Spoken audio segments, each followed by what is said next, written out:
And hello, one and all, and welcome to my weekly reviews for both NXT and the Cruiserweight Classic. We're going to take a look at everything that took place on both the final editions for NXT and the Cruiserweight Classic for the month of August, the August 31st edition, 2016.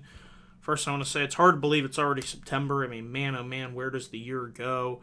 We only have a few months left, and then the year's over. I mean, it's just like 2016 is certainly flying by, and it's been a really good year, I'd say, for a wrestling fan. Definitely leaps and bounds and improvement over the dreadful 2015. So there's a lot to talk about, certainly with the Cruiserweight Classic and NXT. So let's first delve into what took place on last night's edition of NXT. Some people would complain that there wasn't much star power in terms of NXT. I mean, we had Nakamura there.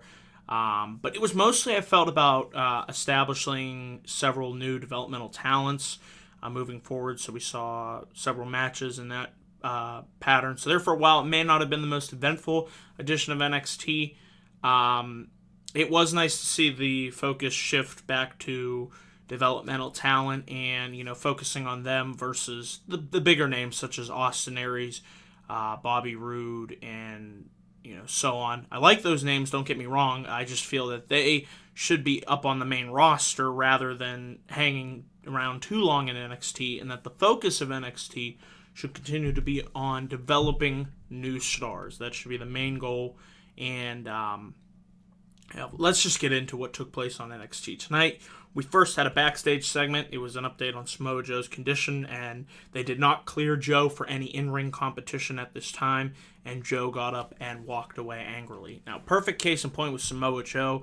I feel since he dropped the title to Shinsuke Nakamura, he's had a great run in NXT, but now it is time for him to move up to the main roster, preferably on the SmackDown brand. I would love to see Joe go to the SmackDown brand, possibly challenge The Miz at maybe No Mercy for the IC title, and go from there and win the title and have a great lengthy title reign. So I feel it's well overdue that Samoa Joe, and he deserves to be on the main roster, so hopefully maybe one more match with Shinsuke, and then that's it. He should come up to the main roster. We then had Ty Dillinger versus Buddy Murphy. It was great seeing Ty Dillinger getting a renewed focus. I'm a big fan of Ty. I think he's over with the crowd. I love the Perfect 10 stuff. It's just fun, and everybody loves going 10, 10, 10. So it was great to see Ty get another win in a row. I don't remember the last time he's picked up back-to-back wins. He beat Blake last week, Wesley Blake, and now this week he beat Buddy Murphy after he hit the tiebreaker for the win. So, yeah.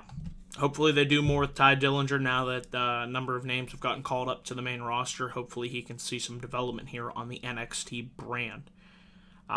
We then, this was probably the highlight of the show for me. Tommaso Ciampa was being interviewed backstage, and before he could even get out his words, the Revival came out. They began to kick his ass. They threw him through the door, began to beat him down outside in the near the announcer's table. They eventually carried the beat down into the middle of the ring. And then it looks like Ciampa's done. He's out. But then I like the fact that they had Ciampa get back in the ring, playing up his psycho killer gimmick. And he's not done. He's going to get back in there. And he took a shatter machine. But hopefully I'd like to see Gargano and Ciampa get another shot at the Revival. They had a fantastic, probably my second favorite match of the weekend, SummerSlam weekend. So if that's what this segment was designed to do, I certainly want to see these two teams go at it again. We then had Steve Cutler versus Kenneth Crawford. Not really too much to say about this match. Cutler hit a Fisherman's Michinoku driver for the victory. I haven't really seen much from Cutler, so I need to see a little bit more. I don't really have an opinion on him at this time, but perhaps he will be getting renewed focus on NXT. We'll have to see in the weeks to come. So, yeah, that match was what it was. We then had Hideo Itami being interviewed backstage. He talked about how he kicked Austin Aries and made him go to sleep, and if Aries claims to be a real man, he says Aries claims to be a real man, but he is just acting like a big baby. And I thought this was a nice little promo from Hideo. It's obvious his English has gotten better, and I'm looking forward to a program between him and Austin Aries. It's a good program for Hideo to help reestablish himself on the NXT brand, and I look forward to their first match together. We then had No Way Jose versus Angelo Dawkins. Crowd was really excited to see No Way Jose. His music is definitely catchy, and he just gets everybody in a good upbeat attitude. So Jose was able to rebound here with a win over Angelo with the Cobra Clutch Slam. So No Way Jose was victorious. We then had a backstage interview with Andrea Cien Almas. Talked about how he wasn't happy with losing an NXT TakeOver, and then Austin Aries would confront him and says he isn't happy because every time he is about to have a moment, someone steals his thunder. And he says that Almas says that he wants Aries in the ring next week, and Aries says he couldn't hear him because Almas said that in his quote-unquote bad ear that Hideo Itami injured with the GTS. So it looks like we'll be getting Almas versus Aries next week. That should be a really solid match. I look forward to seeing those two tangle. So after this, we had women's action on this show. It was Liv Morgan versus Aaliyah. Not too much to say about this match. I think these two, given the right amount of time development, could potentially blossom into two solid workers in the NXT women's division. But as it stands at this point, we're still going to have to see how their development goes. I like Aaliyah. I like Liv Morgan. I think she's beautiful. And I think she's dating Enzo Amore, if I'm not correct. Or if I'm correct, how you doing? So, match was what it was. Nothing really too much to talk about here. Morgan hits spin kick for the win, and she gets the victory. And then we have No Way Jose being interviewed backstage. You see Bobby Roode in the corner. He comes over, and he just looks up and down at Jose and says, "Nice head." And potentially signaling the next program, maybe No Way Jose versus Bobby Roode, maybe a one-off match. We'll have to see. So from there, we segued into our main event segment of the evening. It was Shinsuke Nakamura.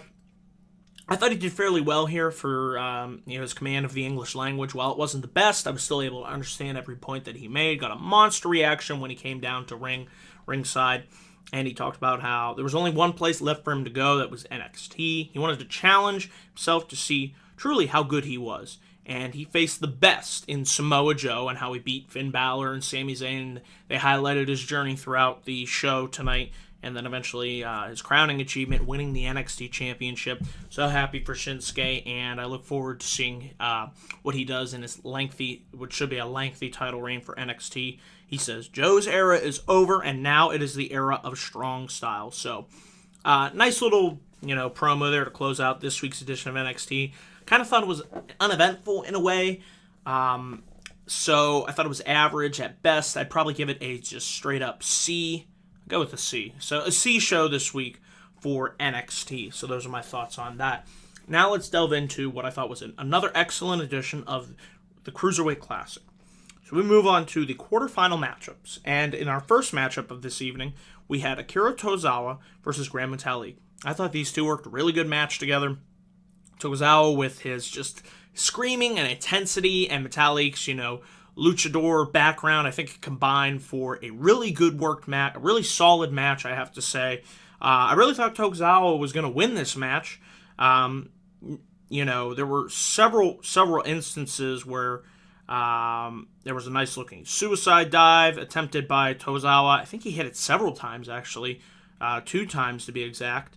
And there was another nice moment where Metalik went up and hit a super kick on Tozawa, and he followed that up with a nice springboard missile drop kick. And I like the one part of the match where Tozawa told the crowd, quiet down, and he connected with a wrecking ball drop kick. Really connected well to Metalik, who was laid out in the corner. Just good back and forth action here. These two worked a really good match. They gave them plenty of time to tell a good story. It certainly had the audience in the palm of their hand. There were some really nice near falls in this match. I certainly didn't know who was going to win this match. Like I said, I thought Tozawa was going to come out and pull out with the win, but that is not how things happened in this match. Gran Metalik was able to be successful and advance into the the next round of the Cruiserweight Classic. He got the victory after he countered. Tozawa went for a rolling suplex, but Metallic was able to counter with the Metallic driver, which looked really nice. Looked like the way he dropped it looked effective because it looked like it hit the neck area. Tozawa was fine, but it just looked really devastating and effective. So Grand Metalik was successful in advancing to the next round of the Cruiserweight Classic. And then we had our main event of the evening. It was the Brian Kendrick challenging Kota Ibushi, and really, really good match right here. The Brian Kendrick, great veteran, and Kota Ibushi, one of the best, if not the best wrestlers in the world today. I thought these two went out there and they told a really good story and just really physical match. And there were times that I thought, Brian Kendrick might pull out with the win. And there were other times that I'm like, no way. Kota Ibushi is winning this match and moving on. But they certainly left that sense of doubt in my mind creep in. And that's why I really enjoyed this match so much. From the nice-looking super kicks to the body slams to power slams, springboard moonsault that was really nice. There was just a lot of good stuff to like about this match, and it's just great watching. So I really haven't watched too many of Kota Ibushi's matches, so for me, it's great to finally see what this guy's all about, and he certainly, I could see why he is one of the best wrestlers in that ring, and certainly my odds-on favorite to win the Cruiserweight Classic.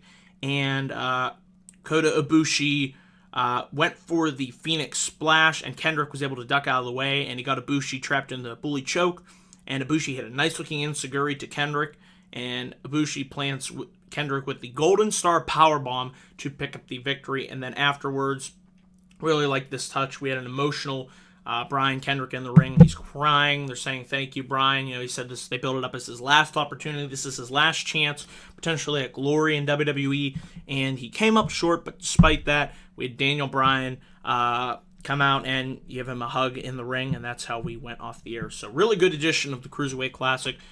Two solid matches.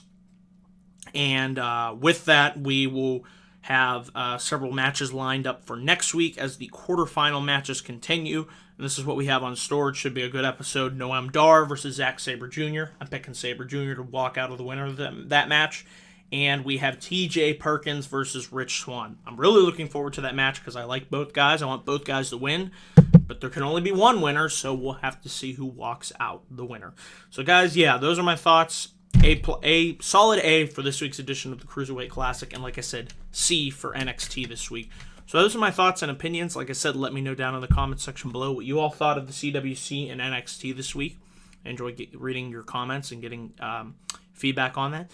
So yeah, thank you all for watching this video. Please remember to click that like and subscribe button for more video content coming soon to this channel. And thank you to all new subscribers that have joined along. I really appreciate it, and I will see you guys in my next video. Until then, guys, take care.